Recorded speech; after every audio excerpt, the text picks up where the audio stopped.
Okay, so in this section, we're going to take a look at the differences in Final Cut Pro and Premiere Pro when it comes to adjusting speed and duration and also creating still frames.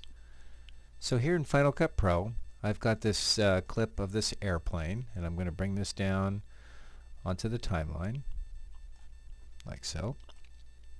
And in Final Cut Pro, if you go up to the Modify menu, there's an option here for duration.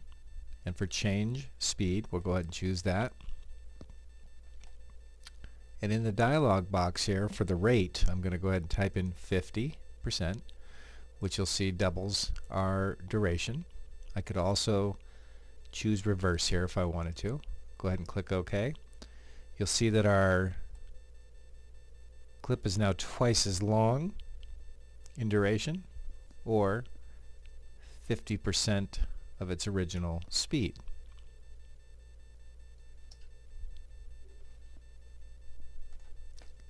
If I look at this in Premiere Pro, same clip, I can bring this down to the timeline like so.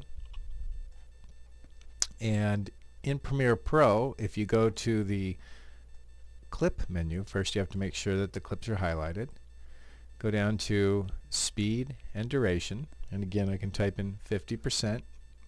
You'll see the duration is now at 13 seconds, 16 frames. This time I'll go ahead and choose reverse just to add that in the mix here. Click OK.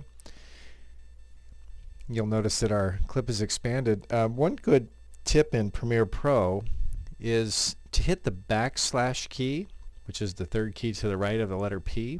And what that does is just shows you everything on the timeline, no matter how much or how little is there. So you can see the end to make sure you didn't leave any extraneous clips behind. And if we hit play, you'll notice that our clip is indeed playing at half speed, or twice the duration, and in this case it's also playing in reverse. Okay, back to Final Cut Pro for creating a still frame. If I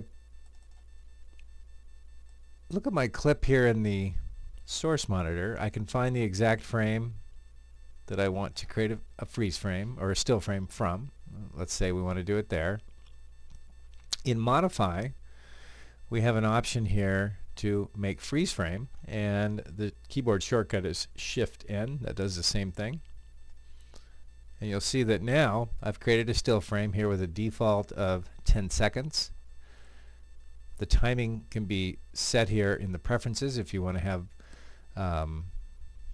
more or less default seconds on your still clips. And you'll see from here I can drag it over into my browser where it becomes an asset, or I can drag it down into the timeline, and you'll see that I've now got a 10-second still here. And of course I've still got my original motion clip right here. So if we take a look at this in Premiere Pro, we've got the same clip here. And one way to do this in Premiere Pro is to go to the Edit menu and duplicate that clip, and then with the copy in the source monitor, scrub to the frame that you want to create a still frame. Just click an in and out point, and what you're doing there is you're just selecting a single frame. Right click, and you'll see the box, or the choice for the dialog box, speed duration, which is what we looked at earlier. And here if you click on duration, you can type in however many seconds you would like that to be. I'll make this one 5. Okay, and now we have a 5-second still, and I can bring that down onto the timeline. Here's our still. We've also got it here, so if we want to use it again later, we have a copy right there.